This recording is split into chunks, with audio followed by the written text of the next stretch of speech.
अस्सलाम वालेकुम स्टूडेंट।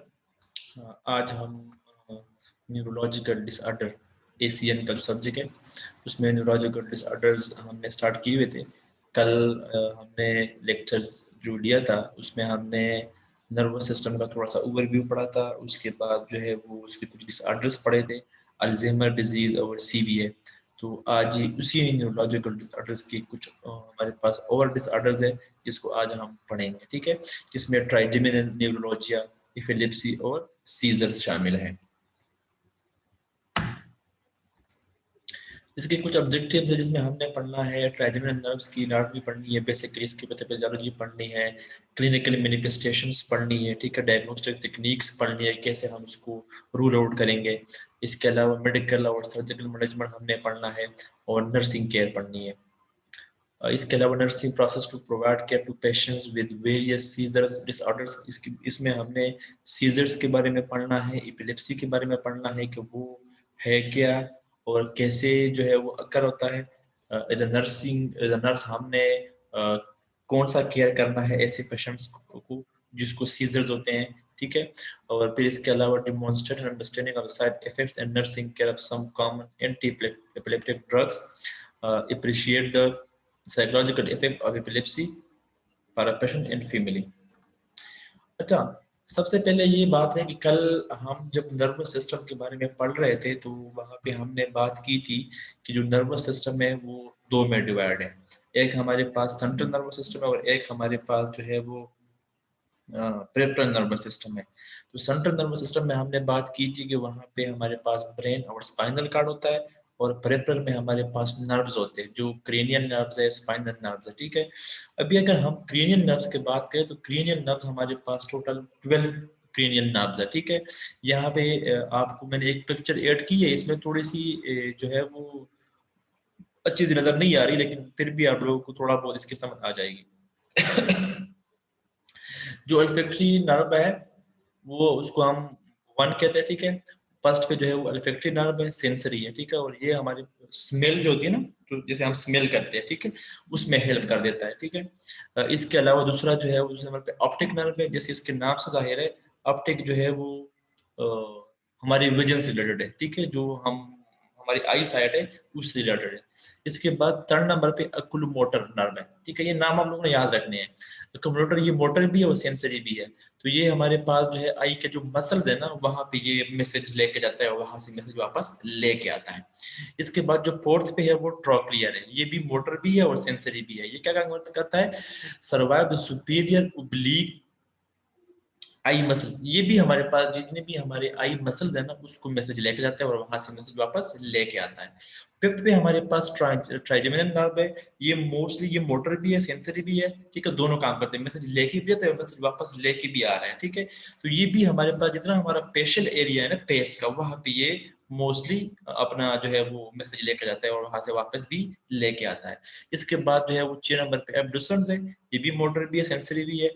और ये भी हमारे पास जो लेटरल साइड ऑफ द आई है ना उसके जो मसल्स है वहां पे ये मैसेज लेकर जाता है। इसके बाद जो है वो 7 नंबर पे फेशियल है, ठीक है, serve the muscles of facial expression, lacrimal glands and salivary glands. ये मोस्टली जितने भी हमारे पास पेस है वहां पे भी ये सप्लाई कर देता है और जितने भी हमारे ग्लैंड्स लगे हुए हैं ना ओरल क्यूटी में उसको भी ये सप्लाई करता है या वहां से मैसेज लेके आता है या मैसेज वापस लेके जाता है, ठीक है। इसके बाद जो 7 नंबर पे 8 नंबर पे सारी वो हमारे पास वेस्टिब्यूल कोक्लर है। ये सिर्फ जो है वो सेंसरी ओनली है, ठीक है। और ये काम करता है हमारे बैलेंस में, इक्विलिब्रियम में, हियरिंग में, ठीक है, सुनने में। 9 नंबर पे हमारे पास जो है वो ग्लोसोफेरेंजियल है, इसके नाम से है, जैसे इसको हमारे पास जो है वो पेरिंग्स है। और जो हमारा स्वॉल्विंग होती है, टंग एरिया जो है वहां से ये मैसेजेस लेके आते हैं और वहां पे मैसेज लेके भी जाता है।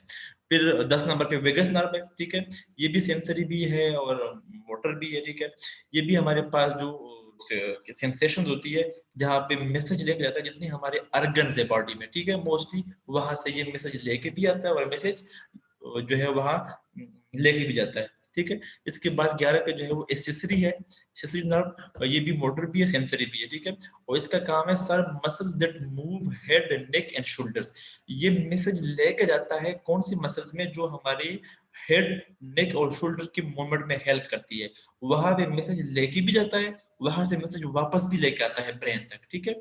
और जो लास्ट वन है 12th नंबर, हाइपोग्लोसियल, ये भी मोटर है और सेंसरी है, और ये सर्व मसल्स ऑफ द टंग, जो हमारे टंग की मसल्स है ना, वहां पे ये मैसेज लेके जाते हैं और वहां से मैसेज वापस लेके आता है। तो ये हमारे पास 12 जो है वो क्रीनियल नर्व्स है। इसके नाम आप लोगों को पता होने चाहिए कि हमारे पास 12 क्रीनियल नर्व्स कौन कौन से हैं और इसकी फंक्शनिंग क्या है, ठीक है। इसलिए मैंने इसमें ये स्लाइड ऐड की हुई है।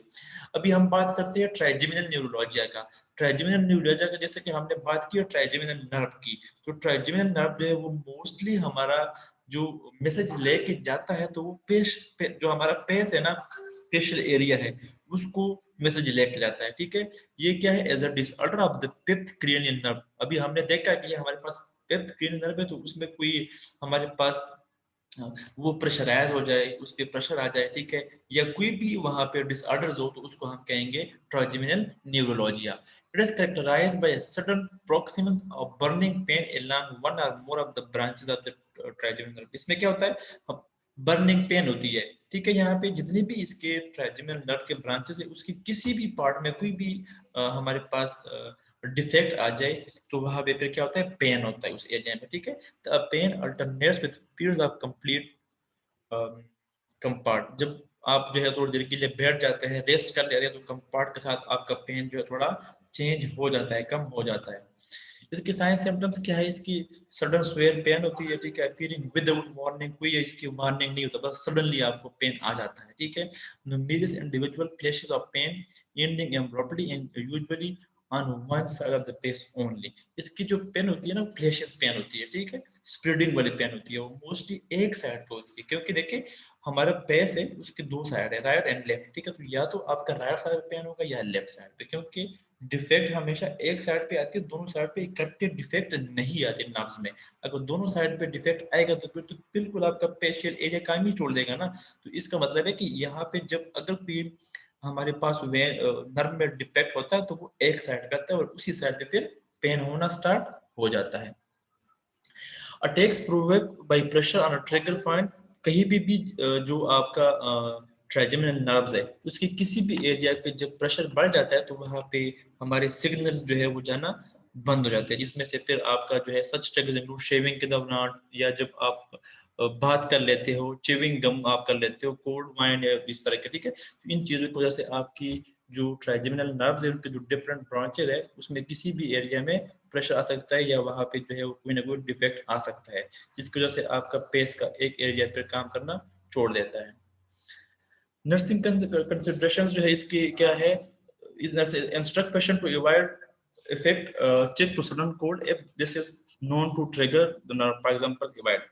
अच्छा, हमने क्या करना है, हमने पेशेंट्स को जो है वो इंस्ट्रक्ट करना है कि आपने जो है वो कोल्ड वाली चीजें जो है उससे थोड़ी सी आपने परहेज करनी है। मतलब हम देखते हैं ना कि इसकी एक साइड बंदा कहता है कि हमारा एक साइड फेस का काम नहीं कर रहा, उस टाइम पे ये होगा कि फिर आपने जो है वो ठंडी चीजें जो है वो अवॉइड करनी, ताकि मजीद ट्रिगर्स ना हो, ठीक है। आइस ड्रिंक्स, ठीक है, कोल्ड वाइन, उससे अपने अपने आपको बचाना है, ठीक है।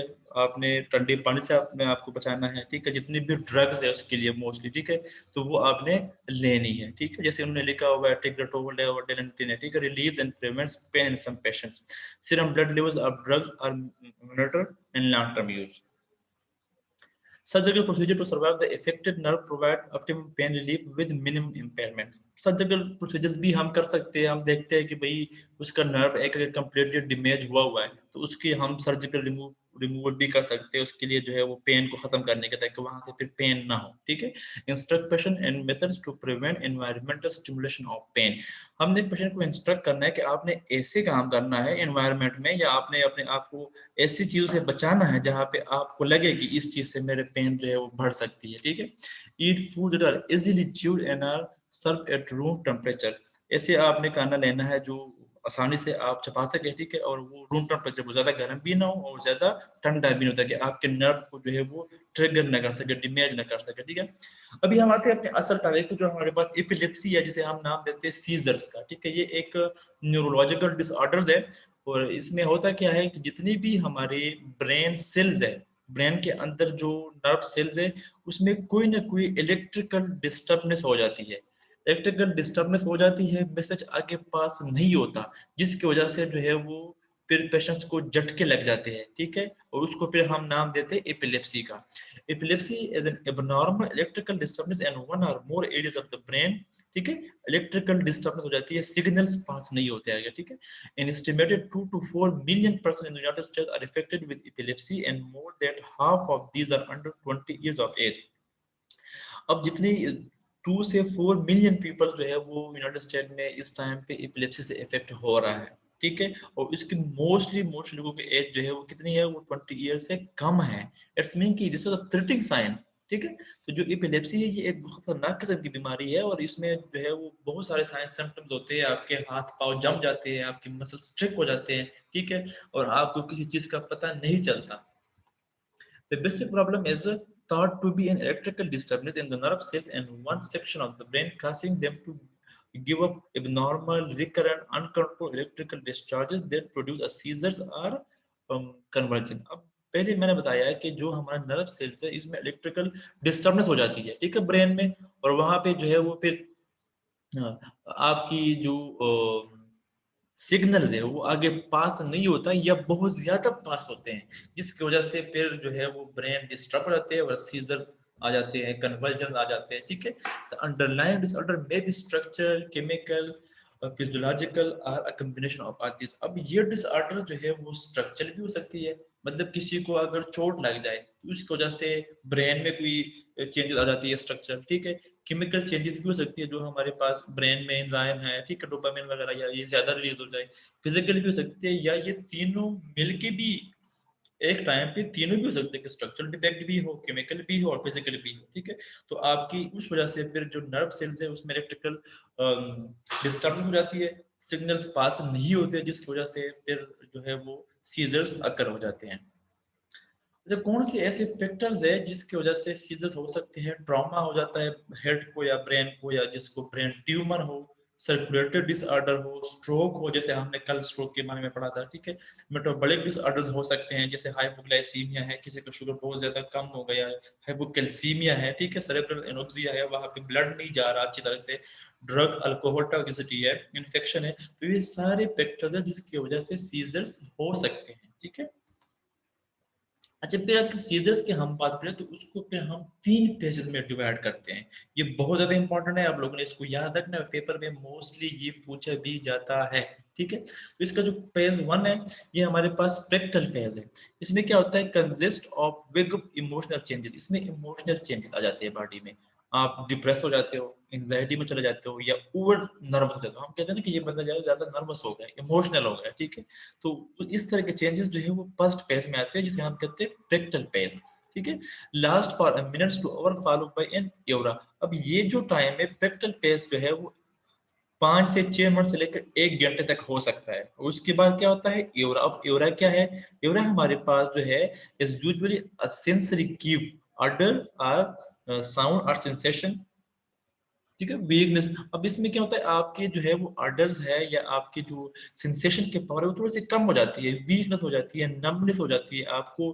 क्या नाम है, हाथ में हम कुछ चीज मारेंगे भी तो आपको पता नहीं चलता, वहां पे नमनेस हो जाती है, वहां पे आपके नर्व जो है वो सिग्नल्स नहीं लेके जाते, ठीक है। तो ये हमारे पास फर्स्ट फेज है, पेक्टल फेज। आपने याद रखना है कि इसमें इमोशनल चेंजेस आते हैं, ठीक है। इसके बाद इसमें सेंसेशन थोड़ी सी कम हो जाती है, नमनेस हो जाता है। It is related to the anatomical origin of the seizure and warn the patient that the seizure is imminent, ठीक है। इसमें क्या होता है, आप आपका जो एनाटॉमिकल रीजन है डिपेंड करता है कि आपकी इलेक्ट्रिकल एक्टिविटी ब्रेन की कौन सी एरिया में इलेक्ट्रिकल डिस्टर्बेंस हो रहा है, उसी के हिसाब से जो है वो सीजर्स फिर होते हैं। अगर आपके राइट साइड पे है तो आपका जो लेफ्ट साइड है वो आपका काम करना छोड़ देगा या जर्किंग स्टार्ट हो जाएगा, ठीक है।